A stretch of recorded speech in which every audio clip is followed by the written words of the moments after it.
kali ini saya akan menjelaskan sedikit mengenai masalah yang saya angkat untuk tugas akhir saya. Dimulai dari latar belakang permasalahannya, sejak WHO menetapkan COVID-19 sebagai pandemi pada 11 Maret 2020, kita semua tahu bahwa gaya hidup dan keseharian masyarakat, terutama masyarakat Indonesia, berubah sangat drastis. Pemerintah memberlakukan kebijakan seperti PSBB dan mewajibkan orang-orang untuk menjaga jarak di keramaian. Dan orang-orang juga banyak yang lebih memilih untuk tinggal di dalam rumah daripada pergi keluar rumah karena takut terpapar oleh coronavirus ini. Dan kita tahu bahwa hal-hal yang saya sebutkan sebelumnya ini sedikit banyak pasti mempengaruhi usaha-usaha masyarakat. Salah satunya usaha di bidang kuliner. Seperti headline-headline yang saya tampilkan pada saat ini, kita bisa tahu bahwa banyak restoran-restoran di Indonesia yang terdampak buruk dari corona ini sehingga mereka harus menutup gerainya.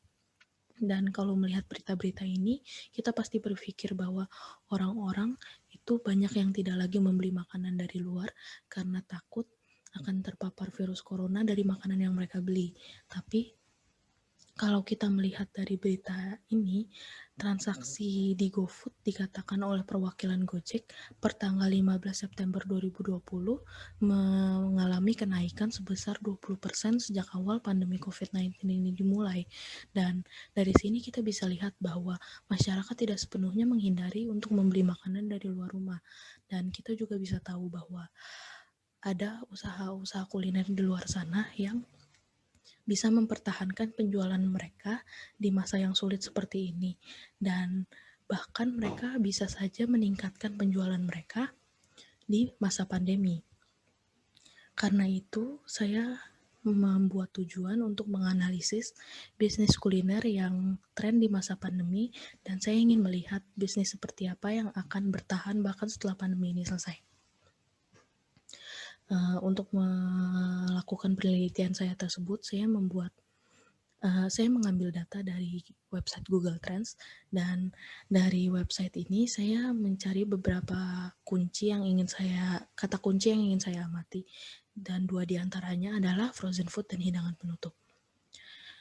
Berikut merupakan plot yang saya buat dari data Google Trends dengan kata kunci frozen food di sebelah kiri dan hidangan penutup di sebelah kanan, dan perlu diingat bahwa nilai 100 pada data ini menunjukkan bahwa istilah tersebut mencapai puncak popularitasnya.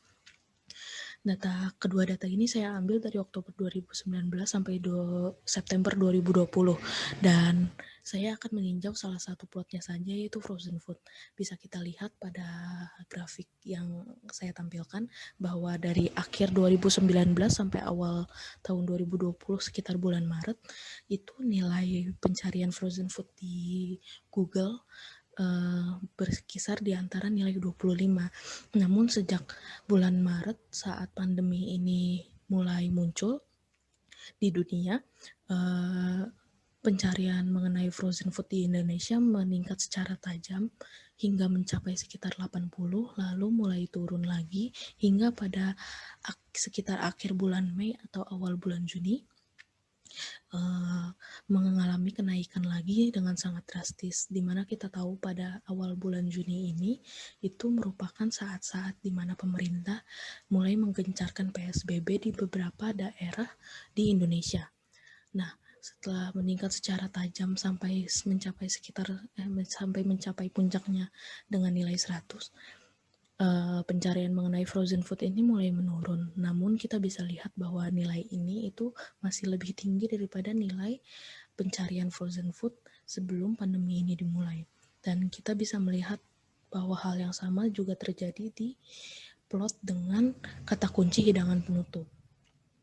Nah, dari data-data yang saya sampaikan tadi, saya membuat rencana yang akan saya lakukan selanjutnya.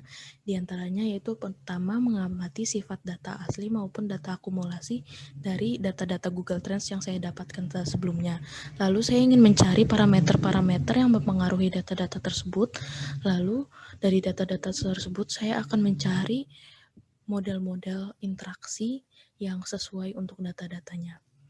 Sekian presentasi yang saya sampaikan mengenai masalah tugas akhir saya. Terima kasih.